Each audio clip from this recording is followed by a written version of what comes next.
বিসমিল্লাহির রহমানির রহিম। হে সমস্ত জগতবাসী, আজ আমি শামীম আলী চিশতি আপনাদের সামনে কিছু আলোচনা নিয়ে হাজির হলাম। সে আলোচনাটি হলো, দেখুন যে কিছু কিছু গোমর আছে, কিছু কিছু গভীর কথা আছে, তা ইঙ্গিত করে বলতে হয়। আবার কিছু কিছু কথা আছে প্রকাশ করে বলা যায়। তবে আজকের যে আলোচনাটি হবে, আব, আতশ, খাক, বাত, নূর, এই পাঁচের ব্যাখ্যা বহুদূর। যে পাঁচটা কালেমার হিসেব আমি দেবো ইনশাল্লাহ। যে পাঁচটা কালিমার হিসাব দিতে গেলে দেখুন, যেমন পাঁচটা কালিমা কিন্তু পাঁচ রকম। শাহাদাত, তায়েব, এরকম পাঁচ রকম নাম, পাঁচ রকম কাম, পাঁচ রকম কথা। তাহলে যদি আমরা এই পাঁচটা কালিমাকে আমরা ধরি, বলতে পারেন আরও কালেমা আছে, কালেমা 7টা, ওয়াদ্দে কুফুর আছে, ওইদিকে না গেলাম, মূলত পাঁচটার মধ্যে থাকবো। আচ্ছা, যদি পাঁচটার মধ্যে থাকি তাহলে দেখেন, হযরত মুহাম্মদ সাল্লাল্লাহু আলাইহি সাল্লাম, হযরত আলী, মা ফাতিমা, হাসান, হুসাইন, এই পাঁচজনের মধ্যে পাঁচ কালিমা। আচ্ছা, তাহলে পাঁচজন সাহাবাও কিন্তু শ্রেষ্ঠ, বুঝতে হবে না কষ্ট। আর এই পাঁচটা মিলেই কিন্তু একটা মানুষ দাঁড়িয়েছে। যেমন যেমন পাঁচজন সাহাবা, অনেক সময় চারজন বলে থাকে, মূলত পাঁচজন। যদি আমরা হিসেব মিলাই, হযরত আলী, আবু বকর, ওমর, ওসমান গনি, আরেকজনকে, সেটি হলো ওয়াইস করণী। আচ্ছা, সাহাবা কিন্তু আরও আছে, এদিকে আছে না, সাহাবা কিন্তু আরও আছে, নিচে আছে না, যাক সেখানে যাব না। তবে পাঁচজন সাহাবা শ্রেষ্ঠ, পাক পাঞ্জাতনের মধ্যে পাঁচজন শ্রেষ্ঠ। আচ্ছা, তবে দেখেন, আমরা যদি পাক পাঞ্জাতনের মধ্যে যাই, এখানে কিন্তু ছোট বড় আছে। আমরা যদি একটা কিছু ধরি, চারটা আঙ্গুল একদিকে, একটা আঙ্গুল একদিকে, মানে চারজনের শক্তি সে একাই রাখে। হযরত মুহাম্মদ সাল্লাল্লাহু আলাইহি সাল্লাম, মা ফাতিমা, হযরত আলী, হাসান, হুসাইন, দেখেন ছোট বড় আছে। তাহলে এই হলো পাঁচের বিষয়। আরেকটি হলো,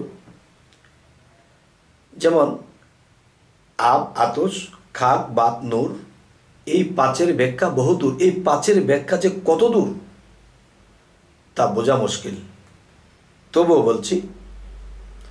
যেমন এই পাঁচটা দিয়ে সর্ব অঙ্গে একটা মানুষ, আপনি আমি দাঁড়িয়ে আছি।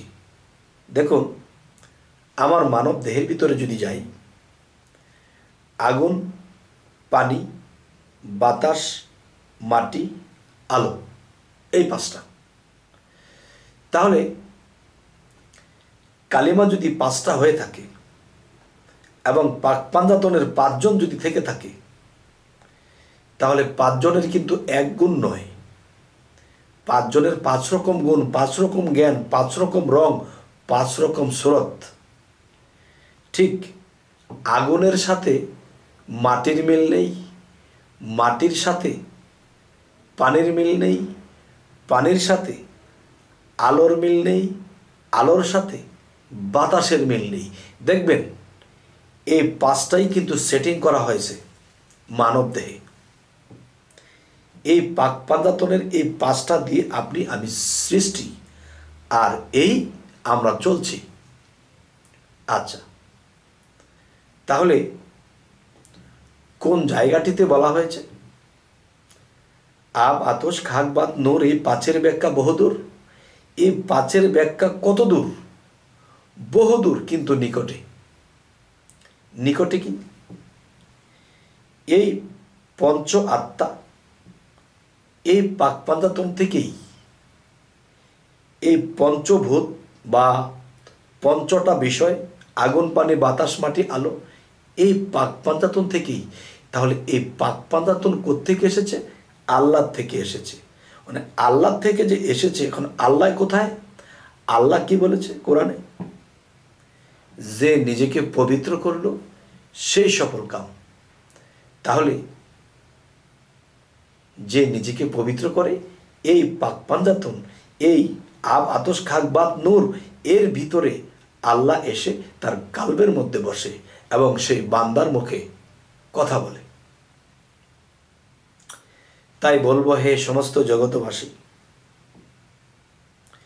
যে কথাগুলো আমি বলবো সে কথা মূলে হলো কি?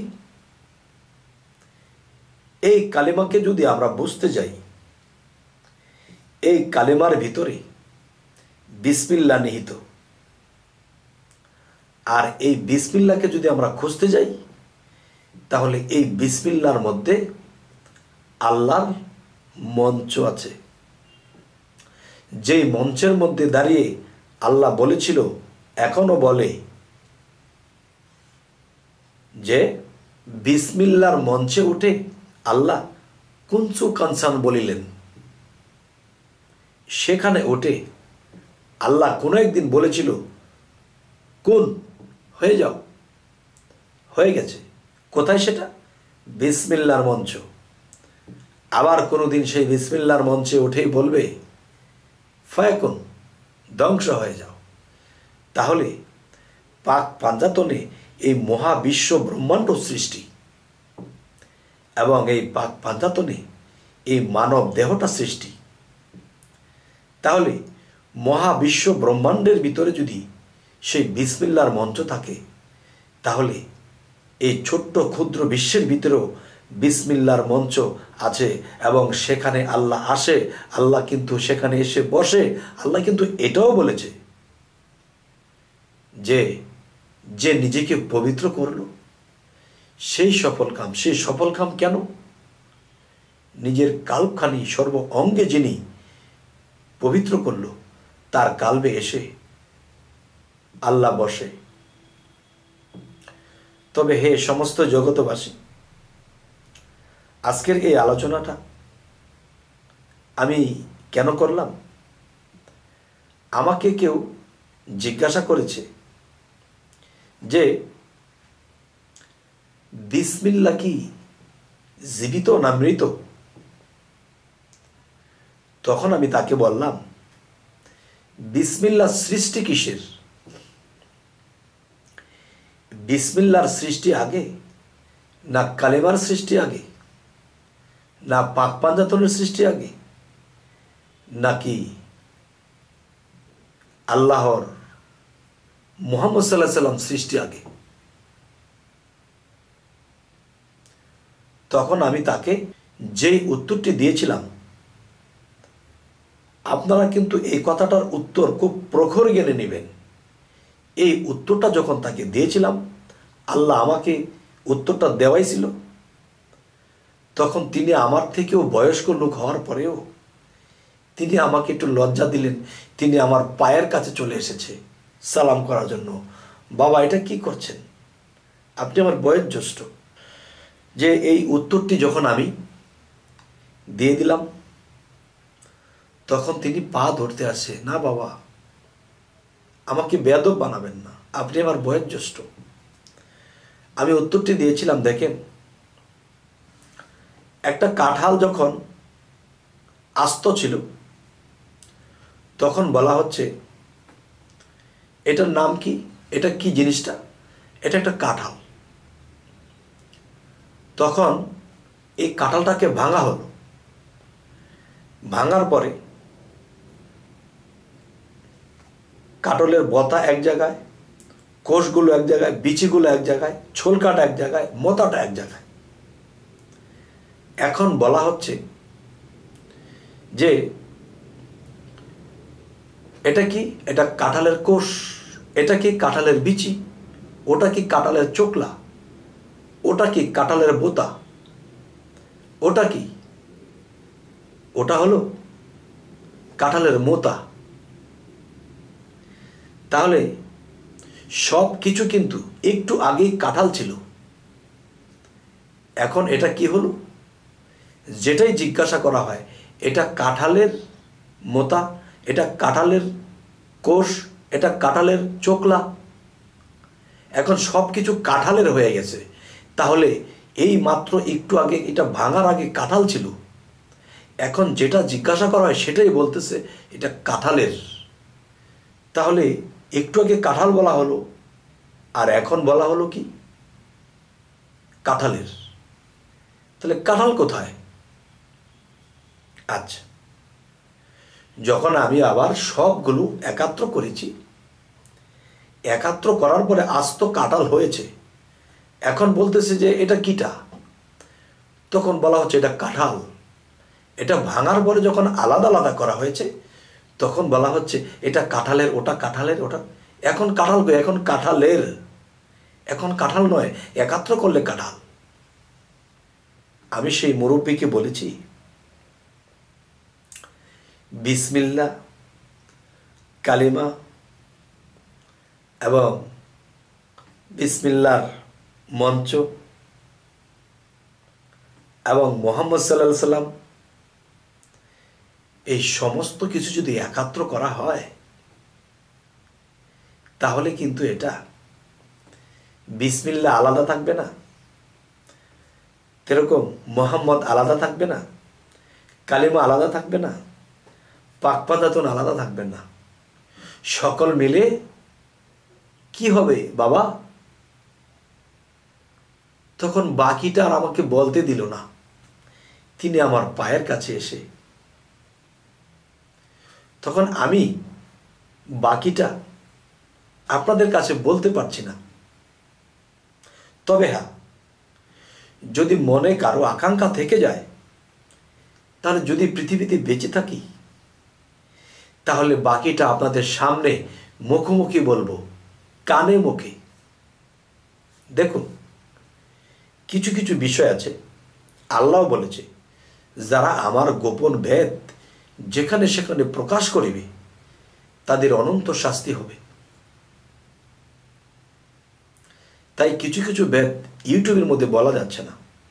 তবে হ্যাঁ, যদি কেউ কষ্ট করেন, ভালো লাগে, মনে চান, দাওয়াত রইল, আসবেন। আমি হয় আপনাদের কাছে কিছু জানতে পারবো, আর না হয়তো আপনার কানের মধ্যে আমার মুখটা বাড়িয়ে দিয়ে আমি বলতে পারবো। তবে হে সমস্ত জগতবাসী, আমাদের চ্যানেলের আলোচনা যদি ভালো লাগে তো অবশ্যই সাবস্ক্রাইব করে নেবেন, এবং পরবর্তীতে যেন ভালো আলোচনা দিতে পারি। তো সকলেই ভালো থাকবেন। আল্লাহ হাফিজ।